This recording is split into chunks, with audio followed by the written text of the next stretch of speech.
The road to Scottish Summit starts here. This is the Power Platform Podcast. Join Rex de Koning, Ana Inés Urrutia de Sousa, and Paddy Byrne as they talk to the Microsoft community about their stories. Hello, everyone. Welcome to the Power Platform Podcast. Is that the name? We've got it. Yes. In this occasion, we are having another amazing guest. She will introduce herself in a second. My name is Anna, and I'm a co-host of this podcast, and I'm here with Paddy. Paddy Byrne. I am also co-host of the Power Platform Podcast, and this season of the Power Platform Podcast is about Scottish Summit and the road to Scottish Summit 2024. We're here with a wonderful guest. Introduce yourself. Alison Mulligan. I am an AI-generated image of Alison Mulligan. For the hair, it looks like, honestly. I'm in today. Not bad. How are you, Alison? How's everything going? Everything is going great. I'm very well, thank you. How are you guys? All good. We're good. Very good. Yeah. All the better for seeing you, Alison. Oh, There's always been a smile to my face. never tire of hearing that, Paddy. So, we'll start off with a few icebreakers for you, Alison. Now, we all know that you're a bit of a foodie. Oh, do we? I am a bit of a Yes. foodie, yeah. Yes. So, my question for you would be, if you were on death row, what would be your last meal, and who would you get to cook it for you? That is a great looking question that I don't know the answer to. I think, giving it the most minimum amount of thought, I would want something cooked by Marco Pierre White, because I think most people think he's a dreadful bore, but I find him mildly interesting, and I actually love the passion that he has for food, albeit in a slightly over the top way. And I would ask him to cook me something vegan, just because I think it would piss him off royally, and, just for my own entertainment, because it's my last chance to get a good dig in. I think I'd ask for a burger, like a vegan burger, and that's my go-to, break glass in case of emergency type food, is like a really good burger. A very good vegan burger. Yeah. I know, it sounds like a dichotomy, doesn't it? See, mine is really boring. So I'm quite famous for it. No, not famous among the community, but I love lasagna. And lasagna is my ultimate favourite food, right? And so Now you said that. every time I go on holiday, I would just eat lasagnas all day, every day. But I don't really buy them in the UK. I don't really tend to go. I'm quite fussy with it. So it has to be super cheesy and stuff. And it has to be. So I would probably do lasagna, but I'd cook it myself. Because I wouldn't trust anybody to make it the same. I mean, it's a good escape plan. Yeah. You're going to be in a kitchen with access to tools that you could possibly shank your way out of the situation. It's probably worth it. Now you said lasagna, can I change my answer? No. There's no rules in this podcast. Lasagna is a good shout, but like you, I won't get like a bought lasagna in a supermarket. I won't eat anything like that. No. In a restaurant, if I've had it there before and I know it's good, I don't think that's ever happened, then I would have it. But like a good homemade lasagna is, primo delecto. Fantastic. And noodles, I go mental for noodles, anything involving noodles. Yeah. And I recently learned how to make this is honestly a snapshot into my life at the moment. I recently learned how to make takeaway Chinese style sweet and sour sauce. You get sweet and sour sauce or sweet and sour vegetables and stuff like that. And I thought it would be horrifically difficult. It's not. It's super easy. And for 2 weeks, pretty much lunch and dinner every day, I just had sweet and sour noodles. Oh my God. With onions and peppers and a bit of tofu in there. Yeah, Until you're completely bored of that taste, and now you've I will never never had eat it it again. again. No, I'll never eat it again now. So I put Nando's peri peri sauce in everything as well. So everything. So my lasagna has Nando's peri peri sauce in it. Even in lasagna. Because That's such a heathen. So I've said to my parents and my girlfriend, and I've said, when I die, right? Because usually it's tradition you have a dinner after your funeral, and it's always steak pie in Scotland. You always have steak pie for dinner after the funeral, and I can't stand steak pie, right? So I've said that no one's having steak pie at my funeral. It's lasagna, and that's my only dying wish. I don't care what you can put me in a bin for all I care, but as long as there's no steak pie at my funeral. Right, now I'm made of questions. I have a lot of follow-up questions about this. So, because I don't think I've ever been to a funeral in Scotland, which is probably unsurprising. But so, is it like a big pie, or is it like, are they mini steak pie? Like, because funerals here, the funeral food is like picky stuff you can pick up in one hand and walk around eating. Like, you don't sit down and eat. Yeah. It's like, like mini quiches. Finger food, yeah. Finger food, vol au vents. Every funeral I've been to in Scotland, I've been a lot because my dad's like the youngest out of like 14 brothers and sisters or something. So we've been to loads. Made of questions about that. So all his brothers and sisters, as they pop their clogs, we have a funeral. And it's always. It's typically the way. That's what happens. But we never be flushing them down the toilet like I did with my goldfish or anything. They always have steak pie, and I can't stand steak pie. But because it's a funeral, you can't really complain. You can't just say, "Oh, sake." I mean, I feel like I would. I feel like I would have words about that. Oh my god! Like, is it a full size pie, or is it a finger? It tends to be a big one that's been cut. It's served to you. It's almost like a roast dinner. It gets served to you, so it's almoys like a sit down. So you have like a sit down, like a wedding breakfast. Because like in my mind, when you said you wanted lasagna at your funeral, which God willing, you outlive me, being much younger. I had an image of like bite-sized lasagna with a cocktail. with peri-peri sauce in it. With peri-peri sauce in it. As a dip. Because not everybody wants the peri-peri. It's got to be offered as a dip. I think it's an optional extra on the peri-peri lasagna.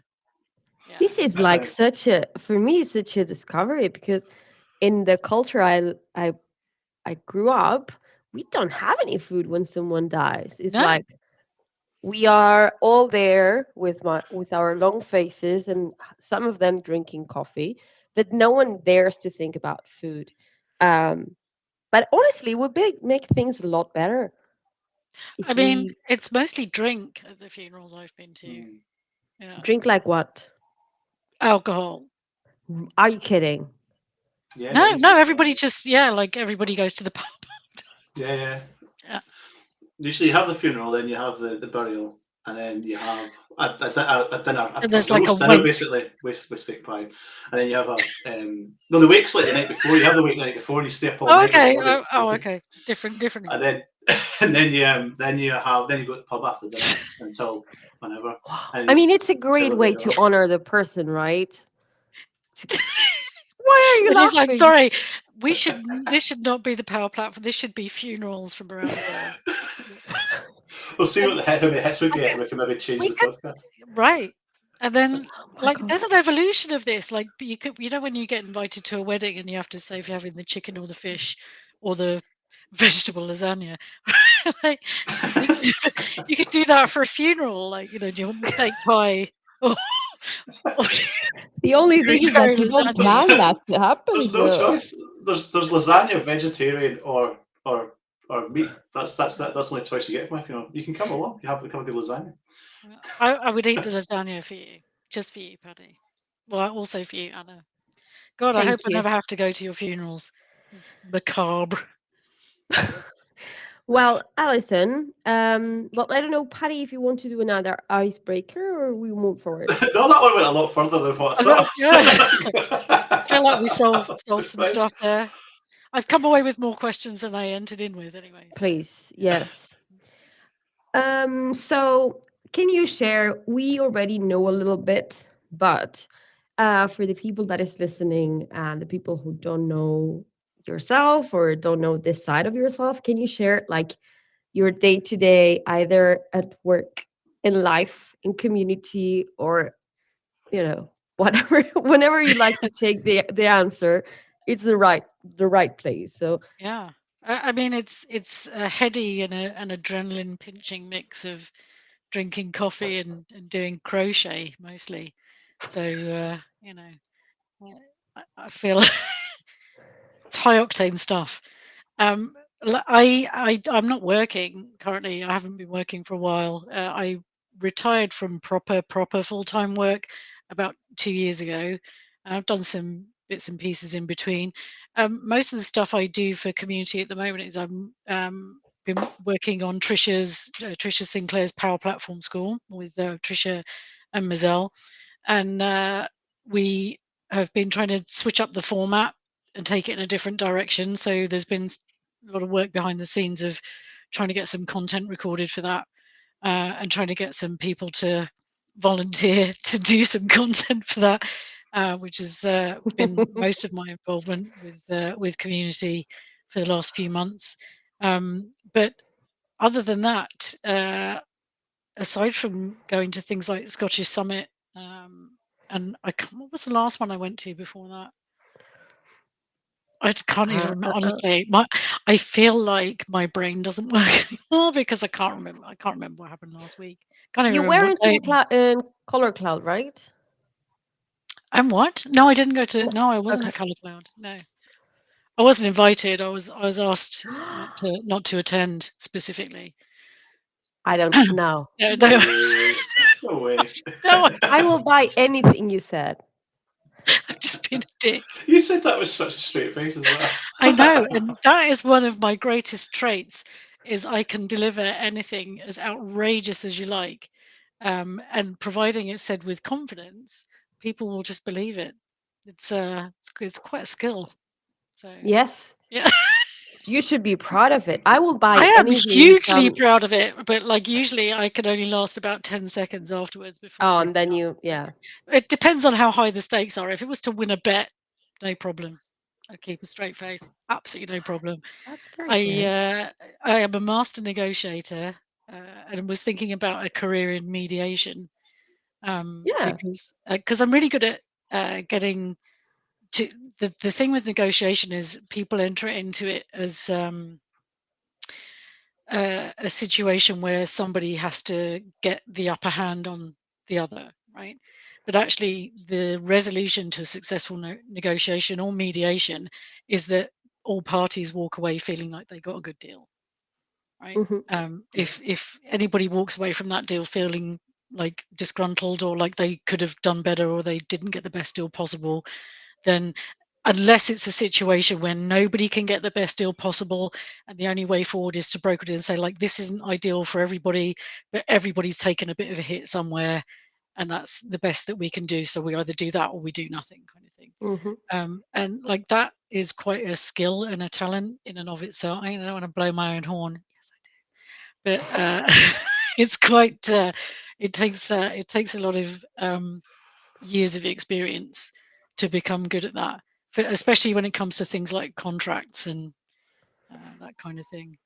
Yeah, and I remember you helped me a lot, and I don't remember how long ago, but in understanding that sort of things in a real case when I was like negotiating a new salary or a new Mhm. opportunity, and that help was massive because it Great. changed the way I it changed the way I thought about that. Mm. I thought it about as a conflict, asking for what I wanted, and then you sort of gave me another look, and that was very good. Well, I'm assuming what I said to you is like you're not employed for fun. They're not employing you because they like you. I mean, I'm sure they do, but they're employing you to provide a service.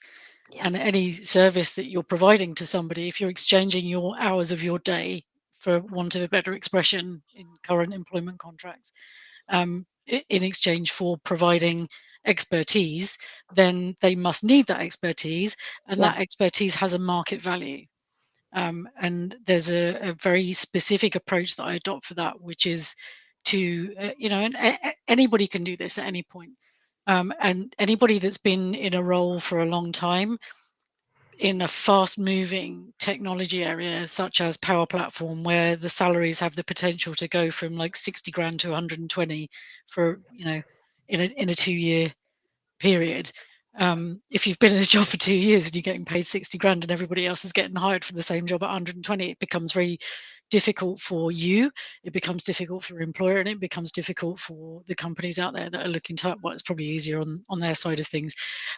But the way to approach it is to make a list of what you were hired to do, make a list of what you actually do, which is always vastly different to your job description. And in many instances, I've been in that game for like over 25 years, and I can tell you nobody's job bears any resemblance to their job description, in a similar way to nobody's CV really bears any resemblance to them as a person. Like they're kind of guidelines really at the end of the day. And so if you make a list of your job spec, what you actually do, and then if you go out and find roles that are being advertised doing what you actually do, you can go back to your employer and say compassionately and respectfully, if you want to hire somebody, if I leave or I get hit by a bus tomorrow and you have to hire someone in to do what I'm doing, this is what it's going to cost you. So where do we go from here? Kind of thing. I like that. Yeah. It's a great approach. Mm. It's a great approach, and I'm writing down. I'm taking notes. I'll give you the cliff notes later. You can always call me. We can recover it in detail. No problem. We've touched on something that I think is quite important and worth bringing up in this podcast. And that, you said earlier you've not been doing not that much in the community and stuff. But I think when people talk about contributions, particularly in the MVP landscape, those contributions that people don't see, because I know I've asked you for help as well, Alison, before. I've pinged you a message and you'll give me the time and give me help with recruiters, employers, what to do next in career. And all that has massive impact as well. The fact that you're just available and you're a source of knowledge and you've got these negotiation skills and people can openly contact you and you're able to help them, I think that's massive contribution in itself. And it goes under the radar a lot of the times. People don't I don't publicize that I'm helping people to negotiate more money or helping them find another job. Yeah, I tend to keep that. That's why my hair is weird colors, because it's full of secrets. Makes sense now. I know everybody's looking around for a job, and I know what everybody's paid and all that, but you never heard it from me. Thank you, Paddy. I really appreciate that. It's a really kind thing to say. I don't see it as a contribution really myself. It's just I do have a lot of knowledge in a very, like Liam Neeson, I have a very particular set of skills. They're very niche. And like if that could be of use to anybody, then I'll chew the fat with anybody about anything. I think it's quite a unique skill set that you have, and a lot of us are relying on your knowledge to see how to move forward. Yes, you can blush. Come on. I mean, I probably would blush if I were capable of it, but it's not. I'm pretending to be modest, so that I don't come across as arrogant. But pretty valuable. That's what I'd say. Oh my God. It's for me. Most of the people like you guys and anybody else that I talk to about careers and stuff, like I feel there's really like no easily available information out there for that kind of thing. And it feels good for me to be able to bring that experience to bear in a very direct way, because my experience in the last 5, 10, maybe I don't know, 5 odd years has been specifically in Dynamics and Power Platform. So my experience is directly applicable to the people I'm talking to. And it's really nice to be able to chat to people, and the more I talk to people about that stuff, the more I realize this is not something that anybody ever really talks about. No. A bit like finances, like nobody really talks about your personal finance, because I didn't realize when I retired a couple of years ago, so many people said to me, "You're so young," and I'm like, "Well, I'm 50," and they're like, "Well, how did you manage to retire at 50?" And like, I said, well, I planned for it. Like, I learned early on what to do financially. I figured out what amount of money I needed, set a goal to have done that. Actually, I retired slightly earlier than I had planned. And but that's not a general education thing. Yeah. In our society. People don't talk about how to plan successfully for your future financially, or how to invest. I think it's becoming a lot more common now. People talk about it a lot more, especially the cryptocurrency bros. Crypto bro. I did buy Bitcoin back in 2013. But I sold a lot of it to buy the company. So yeah, but I did get involved in that. And actually, I still find cryptocurrency interesting, so I'm not going to mock it. But I don't think people talk about that. People don't talk about how to plan your career. Like I can count on one badly mangled hand with fewer fingers than it should have the amount of people I've ever spoken to in my almost 30 years in recruitment that actually had planned their career. And very often I have conversations with people that are like, how does somebody like Charles Lamanna get to the position he's in, or how does somebody, of that level get to where they are? And I'm like, he had a plan. Like, he had a plan. He knew where he was going to go. And like, I don't know about you guys, but careers advice at my school was pretty sketch. Especially for me in the early to mid 80s. They're like, yeah, well, you've probably only got a few years before you start popping some kids out anyway, so try and get a nice office job that will kind of keep the ball from the door until then. Well, good advice. Solid. Our careers advice was on a CD-ROM, like a static CD-ROM. We didn't even have a careers officer. You just put the CD-ROM in the machine. You answered the question that said office administrator. Or builder. IT support. You managed to get this CD-ROM working, so you should be in IT support. I think that's pretty. That was the earliest iteration of ChatGPT, right there, wasn't it? Your career CD-ROM. And we used to sit in front of an old guy in a moth-eaten tank top and a checked shirt. And, yeah, it was absolutely appalling careers advice. So yeah, anyway, people don't get careers advice. They don't get financial advice. It's not something that people have conversations about. When I hear people having conversations about them, I'm very often surprised. I was going to say something really awful. I was going to say I'm really shocked by how little people know. But that's not a reflection on people. That's a reflection on just that information not being conversations that you have, which is bananas. It's a cultural thing as well. We just don't talk about things like that. Yeah, like death. Let's talk about death. But not in this podcast. I mean, back to the pie again. Back to peri peri lasagna. That's all I'm going to think about at the next funeral. Anyway, let's stop being morbid. It'll be a happy day. So, tell us a bit about your Scottish summits that you've attended or participated in previously. Have you got any highlights or anything from any previous events? Yeah, as I just let Anna know, my quiz team were the winners of the pub quiz for the first 2 years that it ever happened. The first 2 pub quizzes. Well done. So it turns out Anna and I were obviously on the same team in 2020. We've all done the pub quiz so many times now. I don't think we can remember whose team we were on for what.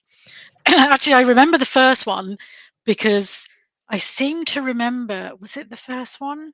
There was one where it was between me and Ryan McLean, I think, and something went awry with the score in one of the pub quizzes. The leading teams, I think, were me and Ryan McLean, and something went awry with the scoring. And we won it, even though I don't think we really won it. No, you're wasting it. We all believing that you won it. You're showing your medals. I mean, I do have a trophy, but I do think Ryan's team were robbed of that victory. So, I hope that he doesn't hold it against me and that he's let it go. But it was not my doing. I didn't rig it. It was not your fault. It was not my fault. I was an innocent. I was just collateral damage in that. I don't know what went wrong. So, but I think in 2020, I think was the last. That was one just before we went into lockdown. Was it was like in the February or something, and Yeah. then we went into lockdown. And my company, because I was still working then, sponsored, and so that was a lot of fun.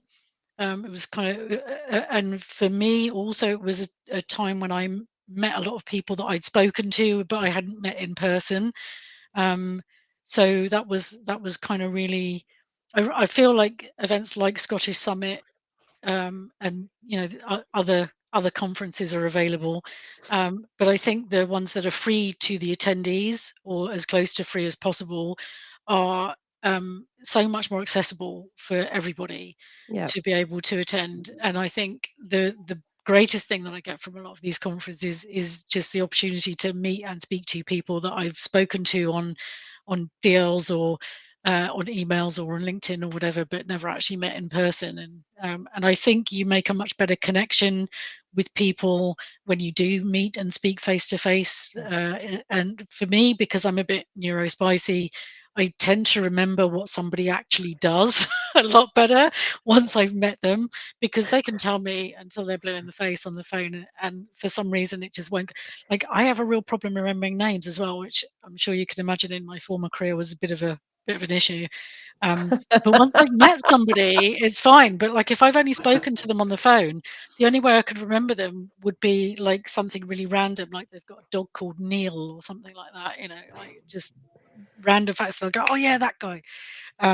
So I don't know why I'm like that. I don't know why I'm like a lot of things, but so for me, going to Scottish Summit is like, it's a really good, and it's really well attended. So like, you do get to meet a lot of people there. I've met so many other people that I had never met or spoken to before, and got to hang out with them and attend sessions.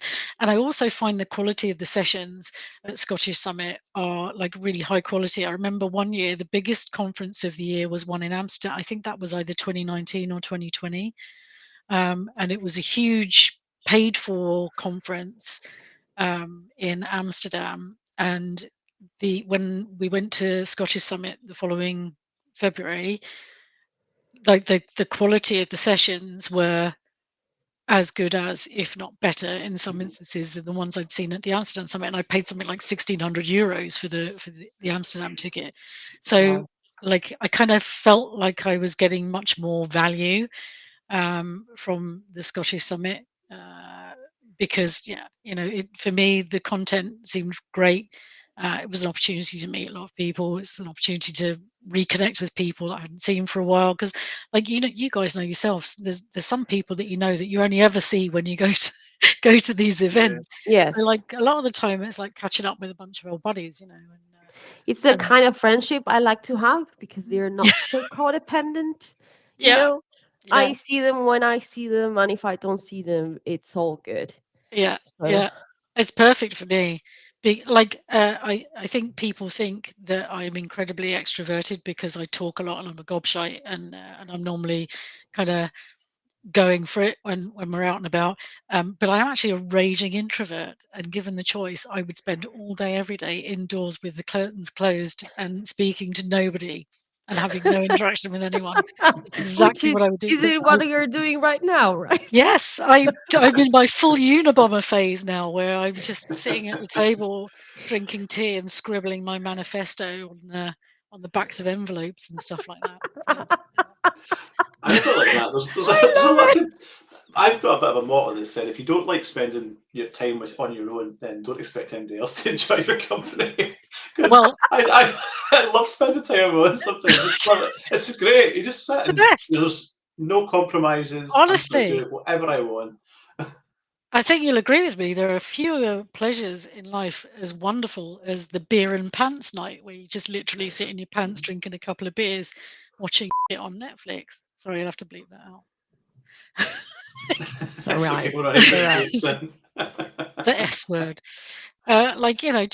Just chilling, relaxing, doing nothing. Yeah. Yeah, I love my own company. Absolutely delighted with it. So I'm glad to hear you say that, Paddy, and I shall use that as an excuse to cease any further contact with the outside world. Outside world. Everyone. That's it now. It's the last you'll hear from me. Last appearance of Alison All I'll Mulligan. do is I will just occasionally post a tress of my hair to someone just to let you know. That's so creepy. I mean, that wasn't the creepiest thing I thought of, but that was the one I went with. Oh God. Yeah. So yeah, So- yeah. So like you know, I've done a couple of sessions at Scottish Summit. Last year, in fact, I wasn't doing a session last year, but Nick Dolman, the lovely Canadian man who is the font of all Power Pages knowledge, he was doing a session, and for some reason he couldn't make it over to. It was Manchester, wasn't it, last year? He couldn't make Yeah. it for whatever reason, and he asked if I would take a session. I said, yeah, fine, no problem. And that was pretty interesting. So we're doing a similar kind of session in this upcoming Scottish Summit, which is again, it's around careers, career planning, that kind of thing. You know, how to move your career forward. I have a question for you because I didn't attend it last year in Manchester, or this last year in Manchester. Was it a Power Pages session that you deliver on behalf? No. It of was Nick? no. He had put together a session on careers and stuff like that. Oh, all right. Well, it was a kind of like, how did you get into Power Platform session? Like, tell me your journey.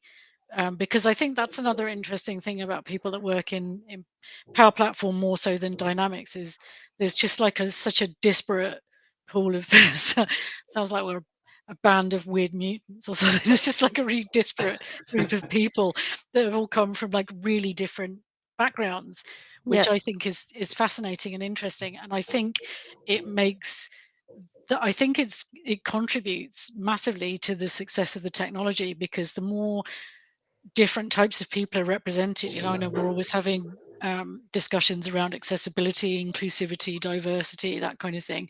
And diversity doesn't just mean, you know, Black people, people from other non-white backgrounds. It doesn't just mean people with different physical accessibility needs or different neurological accessibility needs. It also means people from different socioeconomic backgrounds. And whereas historically, like this is, you know, cutting edge technology, and you know, 5-10 years ago the only people running that kind of stuff were people that had really high level degrees from high level universities, but now we've got Sorry, that's all right. exactly. And but like now you've got people like me who've got no skills and are trained for nothing, who are involved. You don't say that because it's not true. It's not true. But if I were to say, yeah, I'm going to work in the technology sector in the Microsoft stack, like 10 years ago, people would go, yeah, all right. Good luck to you. You know.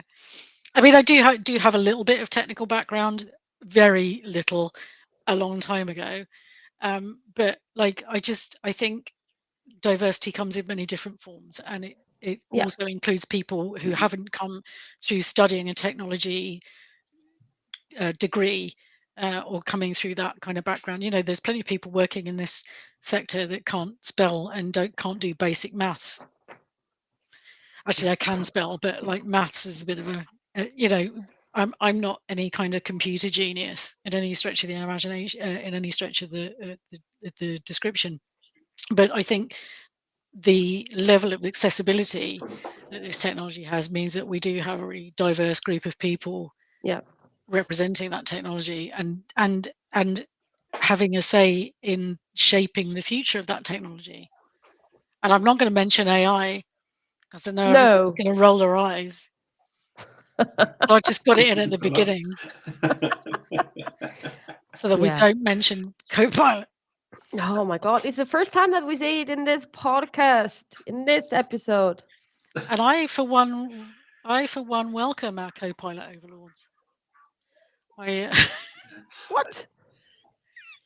I think Copilot is fantastic. I think it's a fantastic thing. Do you know what I'm really excited about is Copilot for sales, because I can see enormous opportunity there. As somebody that's got 30 years experience in sales in working in sales and running sales teams and managing sales and running a company that is based almost entirely on sales, I find the potential, I don't think it's quite there yet, but the potential, like I can see immediately that there is a way to tweak Copilot for sales that would be phenomenal for any sales manager. Like it would be like phoning them up and saying, you know, if every time you gave me a tenner, I gave you £1,000 back, when would you stop giving me a tenner? And the answer is always never. Here, have £1,000. Like I can see massive potential in the application of Copilot for sales. But I hate it, but no. But I understand why you hate It's not it. my thing. It's not my No. thing, right? I understand why you hate it, and honestly, I don't love it in its I don't love it in its current iteration, but because we're looking at it wrong. We're looking at it wrong. We're approaching it from the wrong angle. I was in a discussion around. I was involved in a discussion around Copilot for sales, and one of the biggest issues that people had was actually I can't say it because it's going to disclose some non-NDA. Oh, okay. So, but the discussion was focused from a technologist perspective and saying we need to be able to do this, we need to be able to do that. And my perspective is 180 degrees from that. Is like you have to think about this from a user perspective, because I know you're huge on UX. You know, because without decent user experience, it doesn't matter how clever your product is, people just don't use it. Yeah. And that's one problem that we have with HR, because if it's not appealing, I don't know the words, not calling you. Yeah, like you won't sell it. Every time I think about HR, I have to lean against the worktop as a wave of horror passes over me, and I steady my legs a bit, because it's a classic example of a technology product being developed by technical people, not from a user perspective. And there's a fantastic book that I read years ago that changed my mind on this. Which and I recommended it to several people. I don't think any of them read it. It's by Kathy Sierra, and it's called Making Users Awesome. Now, and I had this argument with somebody. I recommended it to Mark Smith recently, and he said, I said, like, I'll send you a copy. He said, oh no, I read everything on Kindle. I said, so do I. I don't like having physical copies of things. I prefer having electronic copies, but you want a physical copy of this. And I'm going to explain why, because there is a lot of, I'm trying to find a good example now. There's a lot of infographics and layouts and stuff that don't render properly, no matter which way you try and do it on Kindle. There's a lot of this kind of stuff, and then there's some like flow diagrams and stuff. So I would, if you can, get a paperback copy of it. Making users I'll put awesome. a link to my Amazon storefront on the podcast. My God, we didn't have that yet on this podcast. So it's not even a new book. I can't remember when it was first published, but it was a while back. 2015. Okay. So it's nearly 10 years old, but it doesn't matter. The core tenets of it still stand. And like the premise, the overarching premise is exactly what you and I have always said, Anna, is somebody doesn't care how the technology works. They just want to, if it makes them great at their job without them realizing it, and it makes the user awesome, then they'll love it and they become raving fans and they'll recommend it to everybody. And that's what we lose sight of a lot, because we need more and more people who have because I came into this community from a user perspective, not from a back-end developer technologist perspective. I came in, the only reason I got involved with community was because I was managing our D365 CRM, and none of it the CRM we were providing. Honestly, knowing now what I know and thinking back to it, it was so bad. But I was lost. I was trying to get all of these people to use a system that I couldn't even make sense of how it was supposed to work. and nobody was helping me. So I'm like, right, I've got to start getting involved with the people who know, which is how I ended up getting involved in community. So yeah, that was a great book and an eye opener. I read it about 3 or 4 years ago, I think, and cracking. Alison, do you mind Um, if we get back to the main topic of this podcast? I mean, I do, but all right.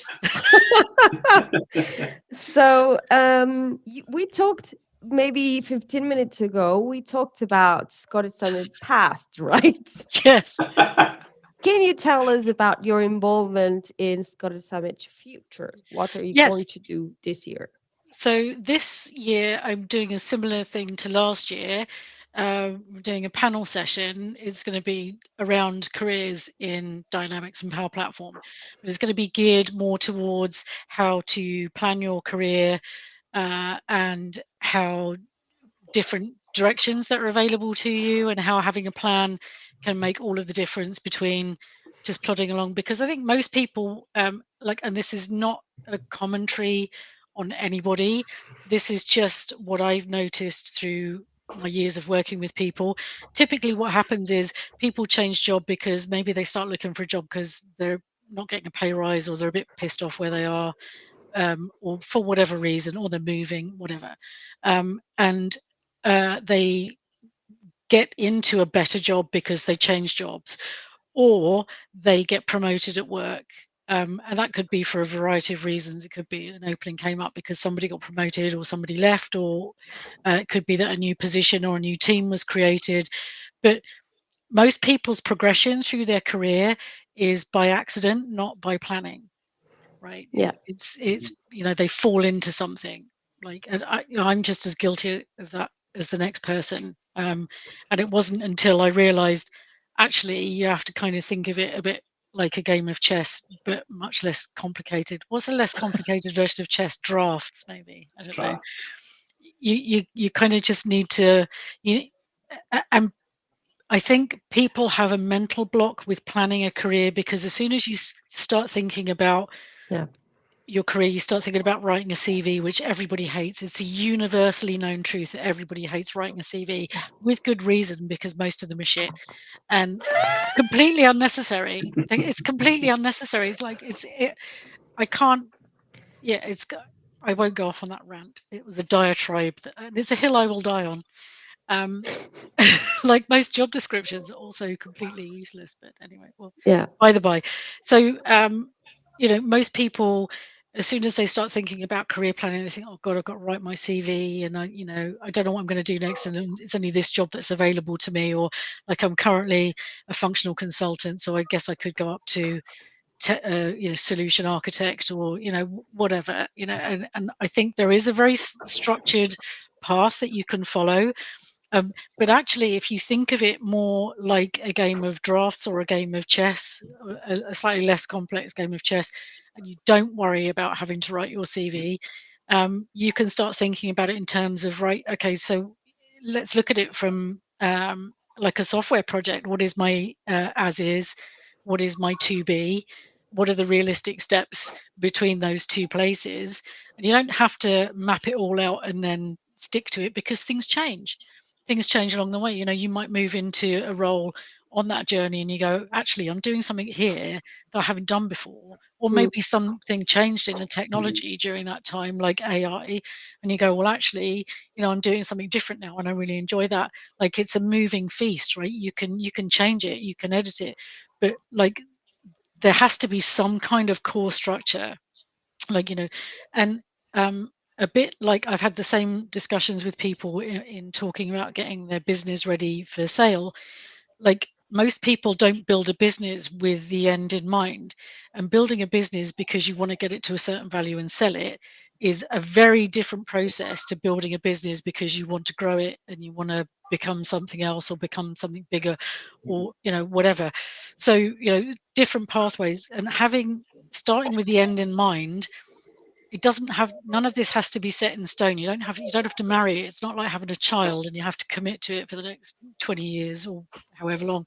Like, You just have to have an idea about where you want to get to, and where you want to get to is really personal, and it doesn't have to be. You don't have to be executive VP at Microsoft. You don't have to be a CTO or anything like that. Maybe your goal that you want to get to is actually I want to be able to work less and be able to spend more time with my family by this point. So I want to be able to maybe work a 3-day week, or maybe I want to change and do freelance clients and be able to pick and choose who I work with. It doesn't matter what the end point is, but you have to have something in mind. And it's the same thing with your personal financial planning. If you don't have an idea about like where you're going to get to, then how are you even going to get there? It's kind of like the Blues Brothers just getting in the car with a carton of cigarettes and your sunglasses on and just going, let's just drive somewhere. I mean, that does work. You will end up somewhere, but it's you're in. I think that this approach is more like you're in control of.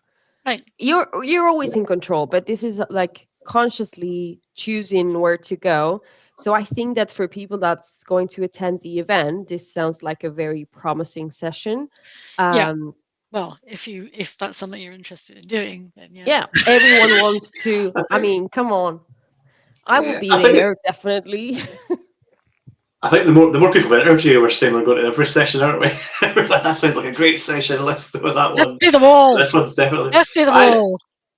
Sessions like that are really important though, because I find that I wasn't career driven, and then I sort of dropped out of uni and stuff, and then I was super focused on career. And I used to just review my career every year, review it, and just say like, where am I now, and just do this thing. And probably every year isn't even enough.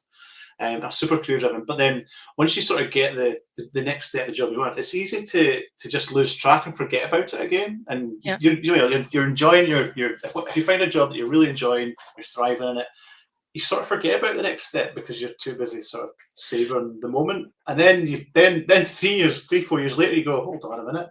Holy shit! I haven't learned anything. The whole world's moved, and they didn't tell me where they were going. It's not about like it does. It really does. But also, if you are in a role and you enjoy it and it affords you the lifestyle that you want, because it's not all about work. Like the whole point of your career planning should be the means to finance your lifestyle. That's what your career is for, is to finance your overall lifestyle, to be able to support your family, to be able to have the kind of house you want, or whatever is important to you. Or maybe you want to save up some money so that you can go off and live in an ashram in your dotage or something. Or I'm probably just going to buy an animal sanctuary, and all the elderly unwed women can all come and live with me, and we'll all care. I want to apply for that. You're in. You get an early bird ticket. So Please. like it doesn't have to be like, and we have such a focus on ambition and drive and wanting to get to whatever level of wealth and stuff, but actually wealth comes in many different forms, and wealth could be, my current version of wealth is having the choice to sit down and do crochet and write a manifesto on the back of a napkin on a daily basis without having to worry about anything else. And someone else's definition of wealth could be that they know they've got enough money for themselves and their kids, and like you don't have to be. Someone's torturing their children outside. Yes, that's me. Is it nice? Nicely done by remote control as well. I like it. Your version of wealth could be, I just want to live on my own and have a Roomba and an iPad, and I'm going to have enough money to be able to eat. And it doesn't matter, like whatever your version of wealth is. And for most people, it's a level of freedom. And so, we have to normalize that career planning doesn't mean that you want to rule the world and take everything over and own your own business and run a company. It's about getting your life to a level that feels balanced and wealthy for you, whatever that version of wealth is, if that makes sense. I feel like a self-help guru at this point. Yes, you should write a book. We're going to start talking about manifesting in a minute and Reiki. I had a bit of a moment when my uncle said that to me. My uncle was a painter and decorator, and he just loved painting walls. So I just wanted to paint walls. So I was 15, and then he won like a contract for shots, prison movie or shots, and it's got a prison, and he won the contract for the prison, and that was him completely content, just one end he of the was prison to done. another, painted Yeah. walls. They had a great family life, and just that's fantastic. That's where you want to be. Yeah, totally. Not in prison. Well, I mean, hopefully with the freedom to go home at the end of the day. Yes. Without a nice piece of ankle jewelry, presumably. But yeah, like, it doesn't matter what your version of a good life is. It's your version. It's personal to you. For some people, it's going to be money. For other people, it's going to be choice. For other people, it's going to be doing as little as possible. For other people, it's going to be crocheting. Funnily enough, mentioning Ryan McLean as well, it's his fault that I got into sharpening my own knives because he was talking about, or was he? It might have been you, Paddy, actually, going on about this guy on YouTube who like shows you he buys these like rusty old knives from the No, it wasn't me. Goodwill store, and he like cleans them up and sharpens them, and he can like split a hair like that with them, and I'm like, that sounds like a bit of me. So I ended up falling into a rabbit hole of watching these videos and buying all of these Japanese like whetstones and stuff for sharpening my. And I can tell you, I can spend a whole afternoon in a really deep state of reverie sharpening my knives, which obviously fits well with the manifesto thing and sounds reasonably terrifying. Now I hear myself say it out loud, but like it's just like for somebody like me that has a really busy head, that's like nirvana to me, to be able to just not be worrying about anything, not be thinking about it, and just repetitive action, which is why I enjoy crochet so much. So yeah, that's the overarching premise of the session, is how to plan career and what that looks like for you. And maybe Everyone should attend. Everyone should attend. Yeah, fantastic. Yes. Mostly just to see what color my hair is that week, because even I don't know at this point. Oh, okay. I was going to ask that. Good. It could be anything by then. Who knows? I was going to say, ask if you're keeping it on brand with the Scottish Summit. There seems to be a lot of branded merch going around, and yeah, I mean, I was pink before Scottish. Actually, no, I don't think I was. I think they were pink before me. Oof. Can't even lay claim to that one. I'm pretty sure they were pink first. So maybe I'm going to have to go the other way. yeah, Oh, we lost Anna. Dropped off. Oh, bye, Anna. Bye. Bye. So yeah. Any closing statements? So we'll move on to the next question. The defense rests. So what are you? Sorry, I told you that my mom's here. Last episode, my mom came in walking. Was she naked? No, she wasn't. Disappointing. This time, but in a previous meeting with a client, a very luxury brand from Switzerland, I was working and she walked behind me. She was wearing, the shorts are a nude color. Oh yeah, I love her already. And the bra, also nude color. She walked by behind, and I didn't know what naked. I mean, that's perfect. Perfect. I no notes. 13 out of 10 for me. Perfect. So yeah, that's why my camera went off. Sorry, Paddy, go ahead. Okay. No, that's okay. We'll move on with another question then. What are you looking forward to most about Scottish Summit this year? I'm going to say, do you know what? I was going to say pub quiz, but I'm not going to say that because everybody will say that. And obviously I have to get my team swatting up. Don't make me get the medals out. For the listeners who can't see the camera now, watch this on LinkedIn Live or YouTube. This is the original, the first original and best. No, that Scottish was not Summit. organized by my friends. That's something that didn't happen. It was organized by you. I don't care. It was an official before Anna, quiz. after Anna, and that's before Anna. I don't care. It's a BA. It was a BA quiz. So this is. So again, for those that are just on audio in their car, Anna's showing off how many medals? 3. Alison has a trophy. I've got a trophy and medals. I got medals. I got pub quiz winner. Oh, I've dropped one. I'm really sure that I don't know, but we should be in. either you were second place or something. No, Oh. I think this was the second place.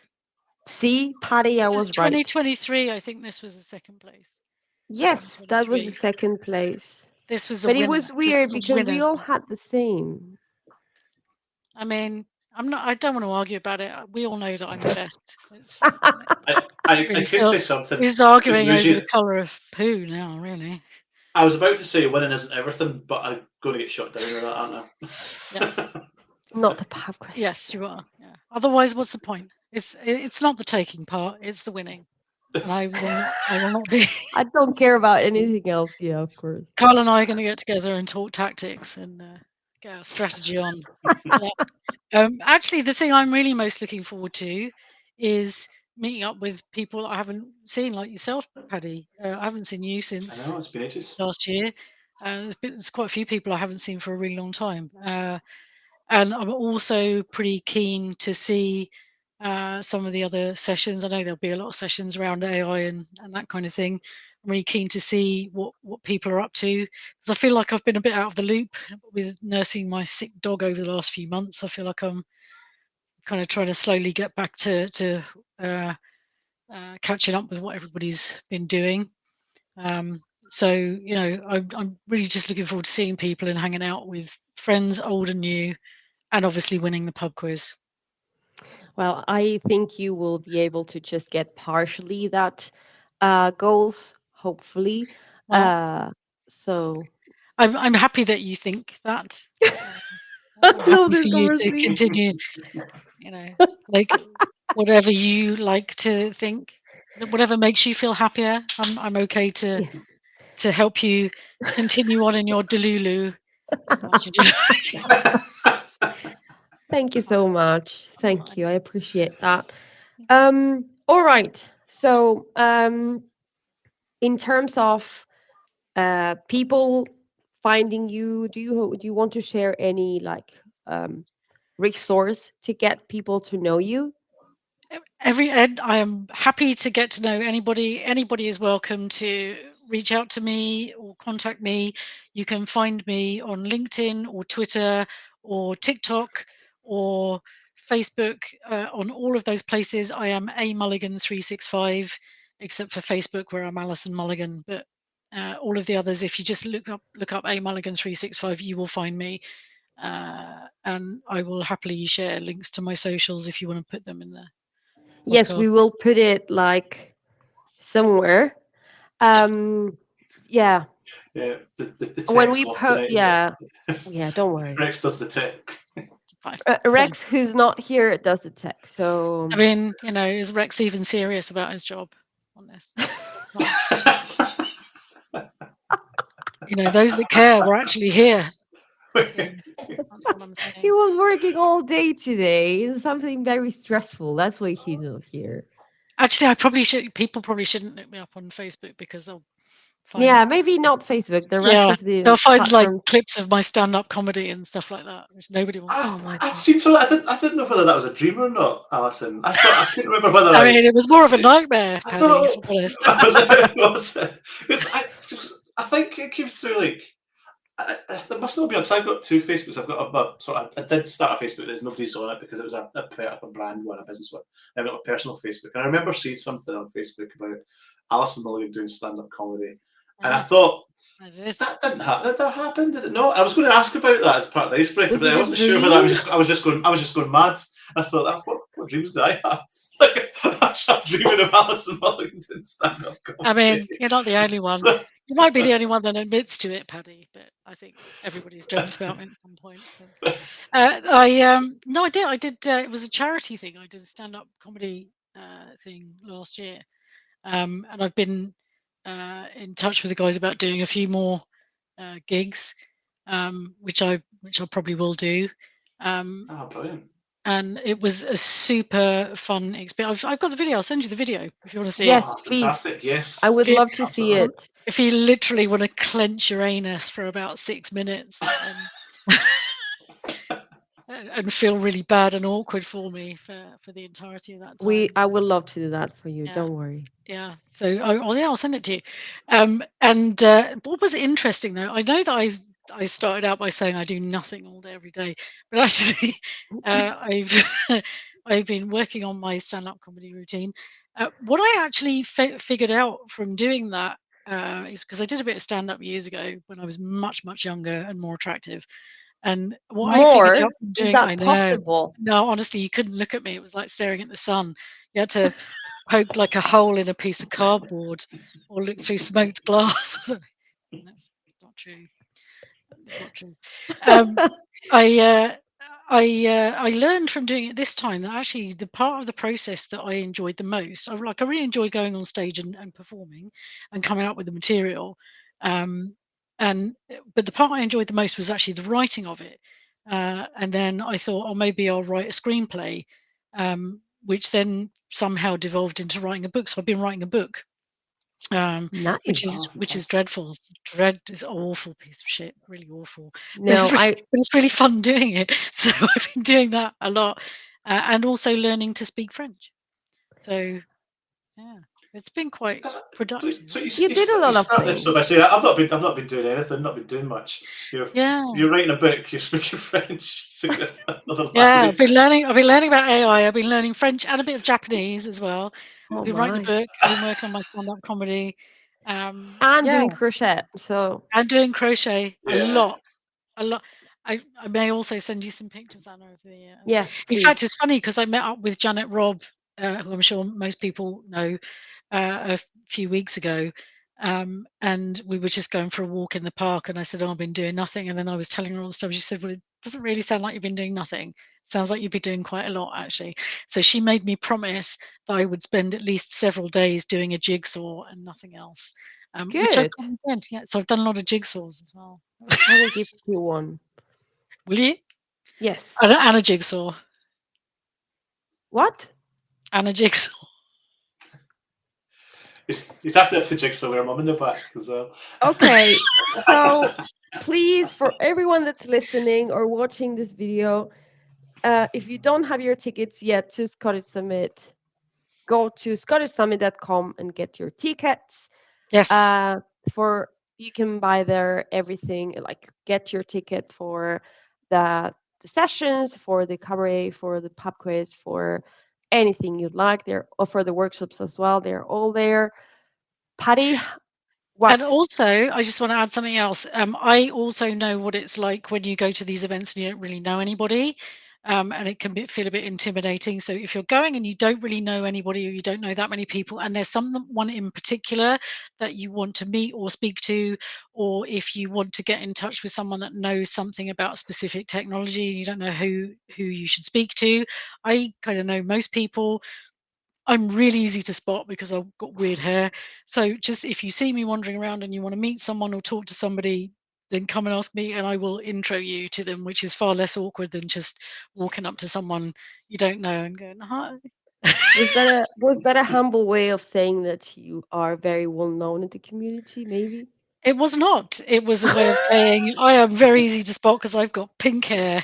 And if I don't know someone, I don't care about going up to them. That This was my is my advice. friend. The advice I got when I went to my first, I think it was D365 Saturday, was from Mark Smith, who was on his mentoring program. And he says, if you go and see one person, because I didn't know anybody, if you go and see one person, go and see Alison Mulligan. Oh, really? Oh my God. Oh, yeah, it was green at the so, time. so that was my one piece of advice that Mark I got is, well, I love that. That has actually touched me in a very special place. Not that. Mark is a wonderful, wonderful human being, and he has a very interesting background. Like he grew up in a very interesting environment, and like he is one of the warmest people. He's the reason why the Power Platform community took off so much in the UK, because he was based in London at the time, and he was a massive part of that, like a huge part of it. And like I desperately miss him being halfway around the world. I'm like delighted for him because he's got like an idyllic life. Like that's a great example of what wealth of wealth. Yeah.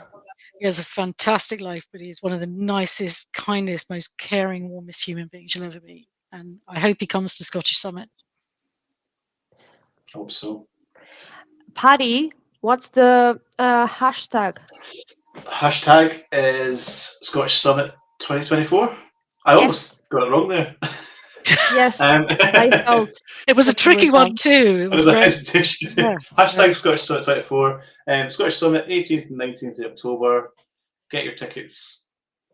And if you want to be in the podcast with us, scottishsummit.com, or I don't know, reach out to us on LinkedIn or something, and we will find some spot for you to come along. Yeah. Thank you so much for having me. It was nice to Of catch course, up. it's been a pleasure. Yeah. Well, it was Thank nice to you. come and talk to you about me for an hour.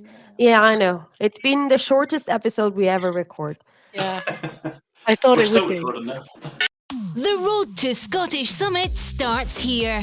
This is the Power Platform Podcast. Join Rex de Koning, Ana Inés Urrutia de Sousa, and Paddy Byrne as they talk to the Microsoft community about their stories.